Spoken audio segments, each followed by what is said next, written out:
8 বছৰৰ পৰাই জুবিন গাৰ্গক হত্যাৰ ষড়যন্ত্ৰ ৰচা হৈছিল। আজি লাষ্ট 8 বছৰৰ পৰা এটা ডাঙৰ ষ্টৰী চলি আছে, তাৰ প্ৰমাণ আমাৰ লগত আছে।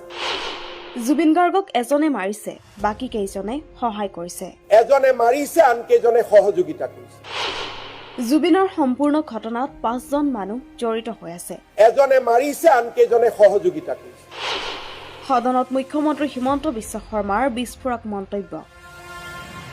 সদনত মুখ্যমন্ত্ৰী হিমন্ত বিশ্ব শৰ্মাৰ বিস্ফোৰক মন্তব্যই এতিয়া পুনৰ কঁপাই তুলিছে ৰাজ্য।